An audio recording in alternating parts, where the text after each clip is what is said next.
लेकिन जब भारत माता की जय करने की बात आई तो घुटने टेक दिए और केवल देश के नागरिकों से झूठ नहीं बोला बल्कि भारत माता से भी झूठ बोला है। नरेंद्र मोदी जी लगातार झूठ बोलते हैं और पकड़े जाते हैं, न जाने कितने झूठ। लेकिन ये झूठ जो है बड़ा खतरनाक झूठ है। देश की सुरक्षा का सवाल है, सेना का सवाल है। एक तरफ आपको याद होगा कि जब ऑपरेशन सिंदूर की बात आई थी, पहलगांव में जो घटना हुई थी, पहलगांव की घटना के बाद नरेंद्र मोदी बिहार गए, मधुबनी में जाकर के बोला कि मिट्टी में मिला देंगे। फिर मीटिंग की और कहा कि हमने सेना को खुली छूट दे दी है, जो चाहो करो। लेकिन अब धीरे धीरे जो स्थितियां सामने आ रही है उसमें साफ पता चल रहा है कि नरेंद्र मोदी जी ने झूठ बोला था। सेना को खुली छूट नहीं थी बल्कि सेना को बंदिशों के बीच काम करना था। आपको पता होगा कि कई बार ये खबर आई उस दौरान भी कि हमारे कई लड़ाकू विमान गायब हुए, मारे गए, मार गिराए गए। पाकिस्तान ने 7 मई को ही दावा किया था कि 5 भारतीय लड़ाकू विमानों को हमने मार गिराया है, लेकिन कहा गया कि पाकिस्तान झूठ बोल रहा है, पाकिस्तान गलत बोल रहा है। रक्षा मंत्री ने कोई बयान नहीं दिया, प्रधानमंत्री ने तो बयान ही नहीं दिया, किसी ने कोई बयान नहीं दिया कि वाकई हमारे विमान मारे गए, नहीं मारे गए।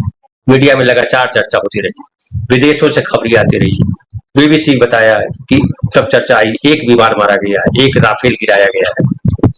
हालांकि पाकिस्तान ने कहा था कि 3 राफेल हमने गिराया है। उसके बाद 31 मई को चीफ ऑफ डिफेंस जो है CDS अनिल चौहान, उन्होंने सिंगापुर में एक कार्यक्रम के दौरान कहा था कि पाकिस्तान के साथ संघर्ष के दौरान भारतीय लड़ाकू विमान गिरे तो, लेकिन कितने गिरे इस पर बात नहीं की। उन्होंने कहा कि उनसे एक सवाल किया गया था दरअसल कि पाकिस्तान का यह दावा है कि 6 भारतीय जेट गिराए गए। CDS चौहान ने कहा था कि यह गलत है और गिनती मायने नहीं रखती है, मतलब नंबर नहीं बताया गया, लेकिन यह स्वीकार किया था कि भारतीय जेट विमान गिराए गए थे। उन्होंने कहा गिनती मायने नहीं रखती बल्कि यह मायने रखता है कि हमने क्या सीखा और कैसे सुधार किया। इस संघर्ष में कभी भी परमाणु हथियारों के इस्तेमाल की नौबत नहीं आई, जो कि एक राहत की बात है। राहत की बात किसके लिए? इस बयान का क्या अर्थ समझे कि परमाणु हथियार का इस्तेमाल कर सकता था यानी पाकिस्तान, और पाकिस्तान परमाणु हथियार का इस्तेमाल करेगा इसलिए हम डरे हुए थे, ये कहना है। लेकिन अब आगे इसके आगे ये आया कि अभी हाल में ही कल जो है इंडोनेशिया में जो भारतीय दूतावास के सैनिक अधिकारी है कैप्टन शिव कुमार, डिफेंस अटैची उनको कहा जाता है, कि एक बयान पर हंगामा मचा हुआ है। उन्होंने कहा कि ऑपरेशन सिंदूर के शुरुआती चरण में भारतीय वायुसेना को पाकिस्तानी सैन्य प्रतिष्ठानों पर हमला करने की अनुमति नहीं थी, उसे सिर्फ आतंकी ढांचे को निशाना बनाने के निर्देश थे। इसी वजह से भारत ने कुछ लड़ाकू विमान खो दिए, पाकिस्तान ने कहा था कि 5 लड़ाकू विमान हमने मार गिराया। देखिए कब की बात है, मई जून चला गया और अब 30 तारीख भी चला गया, 1 तारीख जुलाई है, और अब ये बयान आ रहा है इंडोनेशिया में भारत सरकार ने या भारत में बयान देने की जरूरत नहीं महसूस की। प्रधानमंत्री नरेंद्र मोदी ने, रक्षा मंत्री, गृह मंत्री, किसी ने बयान देने की जरूरत नहीं समझी। अब ये जो बयान आ रहा है उसमें देखिए, उसमें समझने वाली बात है। उन्होंने कहा कि हमें सिर्फ आतंकी ढांचे को निशाना बनाने के निर्देश थे, इसी वजह से भारत ने कुछ लड़ाकू विमान खो दिए। कैप्टन शिव कुमार जकार्ता की एक यूनिवर्सिटी में भारत पाक वायु युद्ध और इंडोनेशिया की सामरिक रणनीति पर सेमिनार में बोल रहे थे। उन्होंने कहा कि हमें यह निर्देश था कि केवल जो है जो आतंकी ठिकाने हैं वहां हमले किए जाए।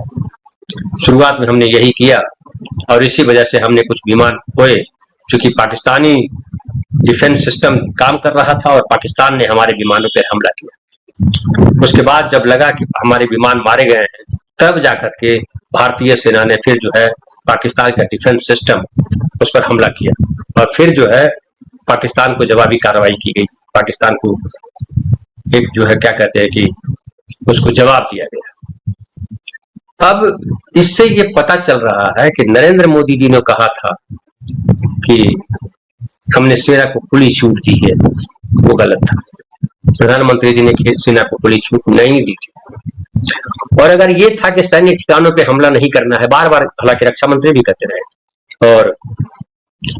और नेता भी बोलते रहे बीजेपी के कि हमने सैन्य ठिकानों पे हमला नहीं किया था। विदेश मंत्री ने भी कहा कि हमने उनको हमला करने से पहले बता दिया था, बाद में कहा कि हमला करने के बाद बताया था, फिर बयान आया कि हमला करने के दौरान बताया था, कई बयान आए। किसी ने कहा कि हमला करने के बाद बयान हमने बताया था। लेकिन जो भी हो, हमला करने के बाद अगर बताते तो पाकिस्तान का अगर डिफेंस सिस्टम काम कर रहा था तो उसको पता था कि कोई विदेशी विमान, बाहरी विमान हमारे इलाके में आ गया है और उसने हमला किया। इस बात की जानकारी देश को क्यों नहीं दी? संसद को जानकारी क्यों नहीं दी? पूरे देश को गुमराह करके क्यों रखा? ये सबसे बड़ा सवाल है। और ये झूठ जो बोला प्रधानमंत्री ने, जो झूठ बोला और तमाम लोगों ने, वो झूठ क्यों बोला? ये सबसे बड़ा सवाल है। अब जब हमारे विमान मार गिराए गए तो ये देश को बताना था कि हमसे क्या गलती। और ये सवाल तो ये उठेगा कि आपने जो है सैन्य ठिकानों पर हमला करने से मना क्यों किया था? जो बात बात पर पाकिस्तान को मिट्टी में मिलाने की बात करते हैं, जब पाकिस्तान में घुस करके हमारे विमान या हमारे सेना के जवान जो है आतंकी ठिकानों को नष्ट करेंगे, तो क्या सोचा था कि पाकिस्तान जवाबी कार्रवाई नहीं करेगा? और ऐसी ही गलती आप देखिए कि सरहद पे भी हुई, जो सरहद में गांव थे बसे हुए थे, वहां पे पाकिस्तानी सेना की तरफ से हमला हुआ और उसमें हमारे कई आम नागरिक मारे गए। तो हमारे आम नागरिक मारे गए, पहलगांव में मारे गए, उसके बाद सरहद पे मारे गए, फिर हमारे कई विमान गिराए गए। क्यों गिराए गए? किसी गलती से गिराए गए? जाहिर है जो नेतृत्व है भारत का वो कमजोर साबित हुआ।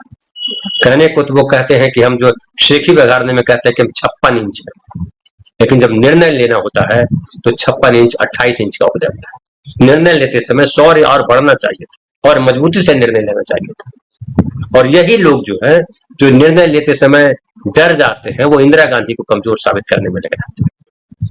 इंदिरा गांधी ने 71 में जो है वो अमेरिका के दबाव के आगे भी खुद को झुकाया नहीं था, झुकी नहीं थी इंदिरा गांधी, बल्कि जोरदार जवाब दिया था और पाकिस्तान के 2 टुकड़े किए। उन इंदिरा गांधी को ये नरेंद्र मोदी जी चुनौती देते, कहते हैं कि गलत किया। इंदिरा गांधी पे तमाम तरीके के आरोप लगाए जाते हैं और नरेंद्र मोदी जी खुद को देशभक्त साबित करने में कोई कोर कसर नहीं छोड़ते। जहां देखिए उनके भाषण, जितने भाषण देखिए भारत माता की जय, अगर उस समय कैप्टन शिव कुमार के बयान को तोड़ मरोड़ कर पेश कर रहे हैं आप। अनुमा जी बोलिए। नमस्कार। मुझे लगता है कि ये जो सवाल है तोड़ मरोड़ के पूछना या कांग्रेस क्यों हमलावर है, ये सामान्यीकरण करने की राह में ये एक तरह का प्रयास दिखता है मुझे। नहीं तो अगर मीडिया अपने रॉ पर होता, जो सही तरीके से होता, तो ये सवाल सरकार पे पूछता कि सरकार ने छिपाया क्यों। ये सवाल तो नहीं आ रहा है। सवाल क्या आ रहा है? कांग्रेस क्यों हमलावर हो रही है? अरे आप मानक जी, दुर्भाग्य ये है कि आप सिर्फ जहाज के गिरने की तरफ देख रहे हैं। मैं पायलट के बारे में सोच रही हूं। आप सोच सकते हैं कि अगर कुछ जहाज गिरे तो क्या सारे पायलट इजेक्ट हो गए? क्या भारती जी के, जो एयर मार्शल भारती के स्टेटमेंट को हम ये माने हमारे सारे पायलट सुरक्षित है का अर्थ क्या माने हम कि सारे पायलट सुरक्षित हैं? और जो वायुसेना के अंदर ग्रेप वाइन चल रही है उसका क्या? मैं समझती हूं सवाल होना चाहिए कि सरकार ने एक तरफ सिंदूर का सौदा क्यों किया, दूसरा सरकार ने देश के लोगों से, क्योंकि अगर पायलट की मौत को छुपाया है आपने, तो ये तो देश की जनता के साथ, देश के साथ सबसे बड़ा देशद्रोह है कि आपने एक शहीद की शहादत को छुपाने की कोशिश की। सवाल ये होना चाहिए। मैं आपके प्रोग्राम में आपको सवाल नहीं सिखाऊंगी, लेकिन इतना बड़ा मुद्दा, उसको इतना नॉर्मलाइज करने के लिए इस तरह का सवाल कांग्रेस क्यों हमलावर हो रही है? क्या हम में से यहाँ जितने भी लोग बैठे हैं जो वर्दी वाले रहे हैं, क्या खून नहीं खोलेगा उनका? चाहे मैं जनरल संजय कुलकर्णी हो, चाहे जेनी सर हो, मैं सबसे पूछती हूँ, राजनीति को एक तरफ रखिए, लेकिन 5 या 4 या 3 जहाज या कुछ जहाज, इसका क्या मतलब होता है? इसका मतलब क्या होता है कि हमारे देश की सेनाएं राजनीतिक लोगों के चक्कर में अपना नुकसान कराती रहे। एक तरफ हमारे विदेश मंत्री कहते हैं कि हमने पाकिस्तान को पहले बता दिया था एट द स्टार्ट, और दूसरी तरफ यहां हमें पता चलता है कि हमारे कुछ जहाज जा रहे हैं जो बार बार विदेशों की धरती पे बताया जा रहा है। यहां की धरती पर हमारी सरकार क्यों नहीं बोलती? अरे पहलगाम की जो क्रूर हत्याएं हुई थी, उसके बाद अगर हमारी सेना का कुछ नुकसान भी होता तो देश उसको नुकसान की तरह नहीं लेता है। सेनाओं के ऊपर कोई सवाल नहीं होता, कभी नहीं हुआ। लेकिन यह सवाल जरूर होगा कि अगर हमारे कुछ जहाज आज तक नहीं बताए जाए कि कितने, कोई कहता है 3 राफेल, कोई कहता है 2 राफेल, कुछ लोग बताते हैं भटिंडा से वहां से डिब्रीज उठाई गई। आपका सवाल समझ में नहीं आया। शर्मिंदा हूं इस सवाल को देख के कि कांग्रेस क्यों नाराज है। अरे आपको होना चाहिए नाराज, एक पत्रकार को नाराज होना चाहिए, एक फौजी को होना चाहिए कि हमारे उस पायलट का क्या हुआ। क्या हमारे सारे पायलट, वो जितने भी जहाज अगर गिरे हैं जिसके बारे में खुलासा कभी चौहान सर वहां जाके करते हैं शंग्रीला में डायलॉग्स में, और कभी यहां पर ये जकार्ता में होता है। ये सवाल होना चाहिए सरकार से। सरकार अनुमा जी सरकार से सवाल नहीं होना चाहिए। ये सवाल पूछिए सरकार से कि आज तक क्यों नहीं बताया, क्या हमारे किसी पायलट की शहादत हुई है। अगर ये शहादत नहीं बताएंगे तो ये सबसे बड़ा देशद्रोह है, प्रूवन देशद्रोह है। और जो लोग कहते थे 400 पार इसलिए दे दो क्योंकि हमको पीओके लेना है, मौका आया तो था, फिर क्यों नहीं लिया? क्यों सिंदूर का सौदा कर लिया राष्ट्रपति ट्रंप के कहने पर, क्यों किया? 20 बार वो बता रहे हैं। तो ये सवाल उधर पूछिए, ये सवाल कांग्रेस की तरफ नहीं आना चाहिए। जो कांग्रेस की तरफ इसमें सवाल उठाएगा, सत्ता से नहीं पूछेगा, वो देशद्रोही उसे मानूंगी मैं, क्योंकि ये कोई तरीका नहीं होता। यहां राजनीति नहीं हो रही है। जहाज गिरना मतलब मशीन गिर गई है क्या? उसमें इंसान होता है, उसके बारे में कौन बात करेगा? उसके बारे में बात करिए। मेरी वायुसेना के लोगों के बारे में बात करिए। शर्मिंदा हूं मैं, मानक जी, ये सवाल नहीं होना चाहिए और सरकार को खुद सामने आके बताना चाहिए। सरकार केवल चुनावों की आड़ में ये ना करे कि विदेशों की धरती से ये बातें आए। ये धरती भारत की है, यहाँ ये सरकार को। ओके अनुमा जी, ओके, आप खुद एक आर्म्ड फोर्सेस से रिटायर्ड हैं। आप मुझे बोलने का मौका तो दीजिए। मैं आपका गुस्सा समझ सकता हूं, आप मुझे बोलने का मौका दीजिए ना, मुझे सबको सुनना पड़ेगा ना। आपका प्रोग्राम है, सुनूंगी मैं, लेकिन मेरी भारतीय वायुसेना 25 साल मैंने वर्दी पहनी है। क्या तमाशा है कि कांग्रेस क्यों नाराज है? आप नाराज होइए, आपको देखना चाहती हूँ इस बार में, आपका खून उबलना चाहिए। पूछ लेते हैं, चलिए शुरू कर लेते हैं। मुझे कहने दीजिए, पहले कहिए और फिर मुझे ये भी बताइएगा अनुमा जी, शुरुआत में यही बताइएगा, आपको अगर आर्मी पर यकीन है, एयरफोर्स पर यकीन है, नेवी पर यकीन है, तो जब वो कह रहे हैं कोई पायलट शहीद नहीं हुआ, आपको मान लेना चाहिए।